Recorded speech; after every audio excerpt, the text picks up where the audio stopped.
Hi எல்லோருக்கும் வணக்கம். இப்போ இன்ஸ்டாகிராமில் ரொம்பவே ட்ரெண்டிங்காக இருந்துகிட்ருக்க கோகோனட் ஐஸ்கிரீம் எப்படி செய்யலான்னு தான் பார்க்க போகிறோம். மழை சீசனே தொடங்கிடுச்சு, இப்போ போய் ஐஸ்கிரீமா அப்படின்னு கேட்காதீங்க. எனக்கு மழையில் ஐஸ்கிரீம் சாப்பிட்றது ரொம்ப பிடிக்கும். உங்களுக்கும் அப்படிதான்னா கமெண்ட் செக்ஷனில் சொல்லுங்கள். இப்போ இந்த ஐஸ்கிரீம் செய்யறதுக்கு ஒரு முழு தேங்காவை உடச்சி எடுத்திருக்கேன்.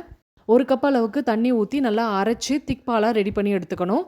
அரை கப் அளவுக்கு விப்பிங் க்ரீம் எடுத்திருக்கேன். ஃப்ரெஷ் க்ரீம் கூட யூஸ் பண்ணலாம். இதில் 2 டேபிள் ஸ்பூன் அளவுக்கு பவுடர் சுகரை கிராஜுவலாக ஆட் பண்ணி பீட் பண்ணணும். லோ டு ஹை ஸ்பீடில் பீட் பண்ணும்பொழுது நல்லா ஸ்டிஃப் பீக்காக கிடைக்கும். அடுத்து இதில் 1 டீஸ்பூன் அளவுக்கு வெனிலா எக்ஸ்ட்ராக்ட் சேர்த்து பீட் பண்ணிக்கணும். அடுத்து இதில் ரெடி பண்ணி வச்சுருக்க தேங்காய் பால் ஊற்றி ஹை ஸ்பீடில் 1 நிமிஷத்துக்கு நல்லா பீட் பண்ணி எடுத்துக்கலாம். அதை கொட்டாங்குச்சியில் ஊற்றி ஓவர் நைட் ஃப்ரீஸ் பண்ணி எடுத்தோன்னா செம ரிச் அண்ட் க்ரீமியான கோகோனட் ஐஸ்கிரீம் ரெடி ஆகிடும். மேலே கார்னிஷிங்க்கு கொஞ்சம் நட்ஸ் தூவி சர்வ் பண்ணுங்கள். வீகனாக இருக்கிறவங்க பால் சேர்க்காமல் ஐஸ்கிரீம் சாப்பிட்ணுன்னு ஆசைப்படுவாங்க. கண்டிப்பாக அவங்க இந்த மெத்தடில் ட்ரை பண்ணி பாருங்கள். பாலில் செய்கிற ஐஸ்கிரீமை விட இந்த ஐஸ்கிரீம் செம்ம டேஸ்ட்டாக இருக்கும். கண்டிப்பாக ட்ரை பண்ணிவிட்டு ஃபீட்பேக் சொல்லுங்கள். பாய்.